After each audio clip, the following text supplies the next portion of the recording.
Are you ready to make your law firm a profit-generating machine that will free up your time and skyrocket your impact? With more than 2 decades of business growth experience and having proven that you can be successful while prioritizing your family and your impact, introducing the Profit with Law podcast. I am your host, the creator of the Firm Differentiator 10X Effect, Moshe Amsel. Hello and welcome to the Profit with Law podcast. I'm your host, Moshe Amsel, and today I have an exciting bonus episode for you. We took an excerpt from one of our previous Law Firm Growth Summit talks by Trembly called Taming the Email Monster, and we took a clip of a ton of value and want to share that with you. Now, we're doing this because we want to give you a taste of what to expect at the Law Firm Growth Summit. At the time that you're listening to this, unless you're listening to it in the future, but when we release it, we're less than 2 weeks away from our annual Law Firm Growth Summit. It's a virtual conference for 3 days where we bring over 30 leaders, experts in the industry to really help you get all the information you need on what's working now, what are the strategies that you need to implement in your law firm to achieve success. I'm really excited about some changes we made this year. One of them is we actually split the topics into 3 areas. So we have a category based on your law firm size. We have a startup category that's for the new attorney or the solo who's been struggling in the 0 to 250K revenue range. And it's not a judgment on where you're at, but there's specific information that you need to be able to conquer that, to be able to jump from there to the next stage, which is our expansion phase. So we have a ton of really good topics for you in the startup phase to help you get going. Then we have the expansion phase. The expansion phase is when you're on that journey of expanding your law firm from 250K to 2 million in revenue. There's a lot that you need to learn in that phase, whether it's consistent marketing or team building, and all of the really cool things in between, like systems and processes and technology. And we have a great lineup of speakers for you to help you navigate that phase of growth. And then we've got the legacy creator phase. And the legacy creator phase is somebody who has figured out the day-to-day, how do I navigate consistent clients? How do I have a team that is able to produce the work? And now I'm in this place where maybe I'm worried about what's next, or maybe I want to focus on the culture in my firm, or maybe I want to set my sights on being a owner that is not necessarily working in the law firm.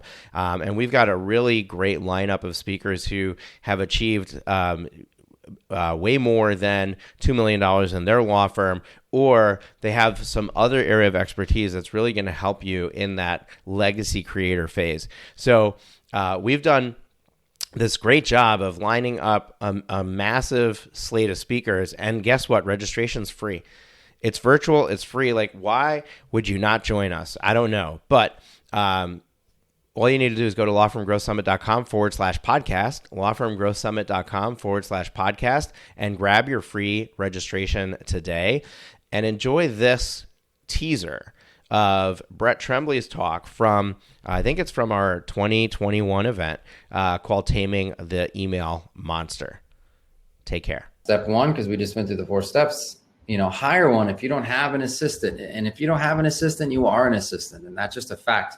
All of the time answering your own emails and sorting your own emails and responding to things and looking at marketing things, that's just time that's you can't get back, and you can't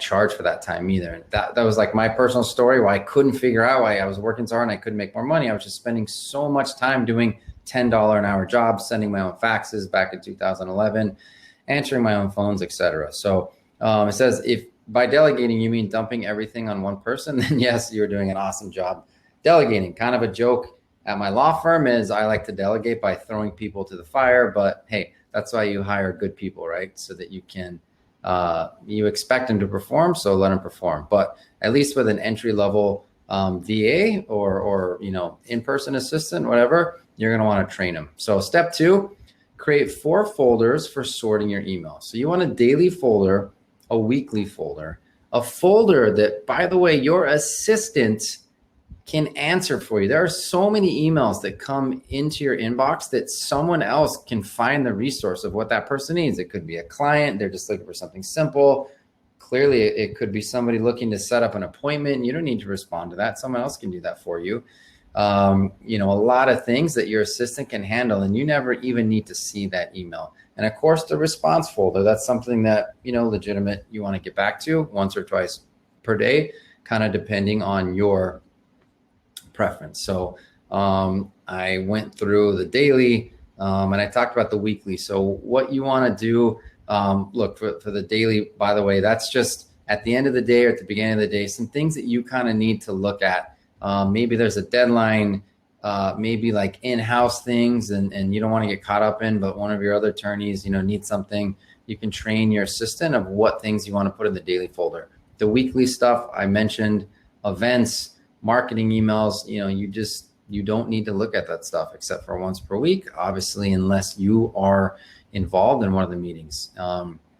The response folder is to be checked twice a day. Emails that need a direct response from you and emails that are urgent and have a deadline. Obviously, if you're litigating or you have court deadlines, those are very important, but maybe not even for you, we used to have the Red Book, but everyone should have access to your Red Book calendar online, shared calendars, and those things can be handled for you. Absolutely. And then we get to the the assistant folder. This folder is managed and delegated to the assistant.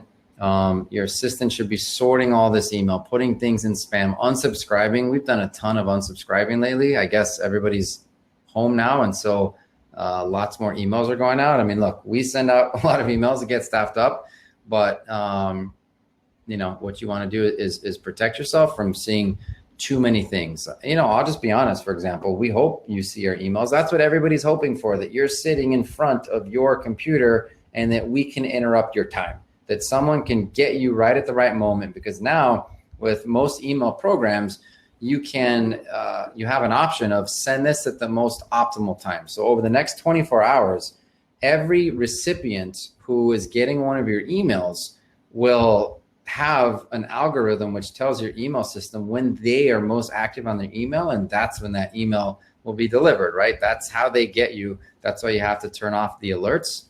And, stuff that we send, blogs, productivity tips on delegation, I don't even want you to interrupt your day with those things because it's not a productive interaction between us anyway. I'd rather you have non-interrupted, focused time to just say, okay, that's not important, that's not important, this is important, oh, that's interesting, what can we do about this? Put this on for next quarter, put this on for a project, etc. And you can only do that and think through that clearly when you have that time. The dedicated time, I should say. So step 3, throughout the day, your manager sorts your email. If you want something done, do it yourself, false, delegate. I'm sure we have a lot of fans of The Office here, but yes, answering emails directly that they can help with. I mean, that is just such a helpful thing. In fact, what we're going to do on the next slide is give you some examples of sort of template emails. So a lot of people have autoresponders. I don't like those. And even on vacation, I think you should try to be funny with it. Like, hey, bug off. I finally am on a vacation. I deserve it. However, someone's monitoring my email. Somebody will be with you if you need us, or send a message here. When you put an autoresponder that's like, I'm out, see you later, then that can be viewed as not so helpful. And I also wanted to mention just having an autoresponder like, here, jump on my Calendly. It's kind of like, well, I guess it depends on the way people take it. Everybody's different, but sometimes just throwing Calendly at people can come across as a little bit rude. Like, well, I guess it's not worth your time to actually take the time to schedule with me. And other people love it because it saves them time. So you just got to kind of be careful with that. But you see an example here. Blank is currently out of the office. She would be back, here. I will run this by him and we'll get back to you as soon as possible. So a lot of my emails are answered this way. Like, hey, so-and-so, Brett's not here. I'm reviewing his email. I'll make sure to bring this up with him. I just bought myself at least, the rest of the business day for sure. Just make sure you get back to that email later. Or, hi, this is blank. This seems like something I can help you with. Instead of waiting on Brett to get through his or her meeting, obviously his, How can I help? So that's another thing why you're going to want, and again, there's good VAs all over the world, but what we kind of emphasize is here on the Western hemisphere, at least, although now we have English speaking first virtual assistants from several different countries, not in the Western hemisphere anymore, but they understand the nuances, the language, right? Working your time. When you have somebody who's very mechanical, which you can find in some countries, then they don't, it's going to take longer to train them to put in their own thought into what's the best way that I can handle this email, because it is tough. I'll admit it's tough to get over the concept of like, well, someone's going to be reading all my emails. That's rude. That's very personal to me. That's like my notebook, I guess. I think I had a little bit of a learning curve there. And then I was finally like, just here, even my personal emails, man, I was like, just take it, just run with it. But that's a really good response for somebody to just say, I can help you with this. You don't need to wait on Brett. I will save your time. That's a really good response that your assistant can have. So, all right, step 4, we've already covered. Check your urgent. Sorry, moved off that slide. Check your urgent responses twice per day, preferably in the morning. Now, I'll say preferably in the morning. I used to say this. My business partner gets staffed up, Enrique Fernandez. We have this conversation all the time. Your best, most thoughtful energy is the morning. It's when you're the freshest. And there's a book that one of our good friends, Josh Jones, I don't know if he's in here, recommended that we read, The One Thing. So if anybody's read that, I think it's Richard Keller. The one thing you want to tackle, like the biggest thing in the morning, that's what you should focus on. Or maybe it's, I've heard 2 things and 3 things. I heard another productivity hack recently. At the end of every day, write down the 6 things that you need to get to the next day, and then pick the 3 most important ones and move them over and get those 3 done. And if you get to the other 3, fine, but if not, carry them on. So I don't really recommend first thing in the morning. I think it takes away from your focused energy. There's a movement called Miracle Morning that we adhere to. One of our core values is, really talks about kickstarting your day. It's called Attack Your Day. It's our first core value. So getting bogged down in emails, probably not the thing that you want to do. At least I found it's not the most productive. So set a recurring meeting with your assistant at the same time every day. This is important to get into a rhythm of your assistant needs to have the power to interrupt you. Because like once you get rid of your email, it's very liberating. And so you're like moving on. I don't care. I don't want to, do my email. You handle it. And so my personal assistant will like knock the virtual door down. Like, hey, we got to get to these emails. I'll get a text. I'll get, messages on Messenger. It's like, okay, I got to have the same time every day. That's very important. At least a 15-minute check-in, because in 15 minutes, your most important emails can be read to you and you can dictate a response. And sometimes you need your own response, but absolutely 15 minutes a day is enough for your critical emails. And again, this can be accomplished via phone when you travel. If you have a virtual assistant anyway, then, it doesn't matter. They'll track you down wherever you are. It's the same thing when you're on the road. So it seems intuitive, but unless you have pre-sorted folders, this meeting won't be as fruitful, because what you want in this quick 15-minute meeting, which again, you can get your email down to 30 minutes per day if you do this twice, is, knock it out. This, client, vendor, something important, something happening. What do you want the response? This, dumpster fire, this happened while we've got a client complaint, etc. And you just handle it as you go. That's going to help you be very efficient. So top 3 efficiency hacks we have here. Move or relabel multiple emails instead of going one by one. I really like that productivity hack. So labels depends on what system you use. If you use Gmail or, Zoho or Outlook, labels is, I guess, they can be really good or they can sort of be too many, but I wouldn't do more than 4 folders. One time I had a different folder early on for every case, and it was like trying to organize all of your Clios and Rocket Matter should already source your emails for you and connect them to the Matter. So no need to do that. You really can just archive or mark as read most of your emails. All right.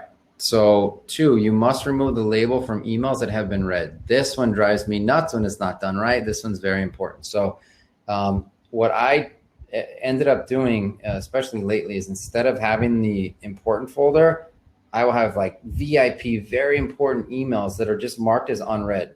So when I go to check my email, I'll have a handful of things that are white that I know I can get to real quick, that were already pre-sorted for me. And then I can either do responses myself or, give those responses, wait to the meeting, depends. And then everything else can come later.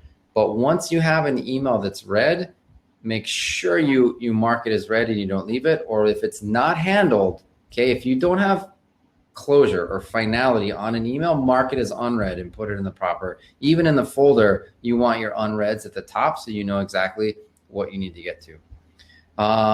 And I mentioned this earlier. I said, have your assistant print out the emails that are urgent or need your response. Again, that's only possible with in-house. So if not, then they should be ready with those emails, point by point by point by point, when you get on your virtual meeting or Zoom. And again, this meeting can help clear your inbox in less than 10 minutes, and you dictate the responses and they're writing them down. You're going to get some responses sometimes that you don't love, right? Like you're going to get some, you're going to dictate to your new assistant and you're like, I told you this, you didn't really say it. So you know what? If you're that worried about it, then for the first week, have them email the responses back to you. It'll take a little longer to train that week, and then you're off and running. Over time, it's going to get better and better. If you were listen to the breakout panel, Molly talked a lot about onboarding and the importance of that. So like, it gets staffed up. We find amazing, incredible people, but there's no way we could train them all for your law firm and your business, because every law firm is just so different. So having these systems and picking up the tips of how to train people, it's not as hard as it sounds. You can spend, a few hours, 2, 3, and come up with onboarding systems for a few positions. And you can do that, let's say 4 times in 1 week, and you basically have half of your law firm onboarding already done, as long as you're creating that time. So there will be a training period, and there will of course be a learning period. Have you been enjoying the show? We sure hope so. To make sure you never miss an episode, be sure to hit the subscribe button in your podcast player app. Next week, we will be back with more valuable resources and ideas on how to break the mold and take your law firm to the next level.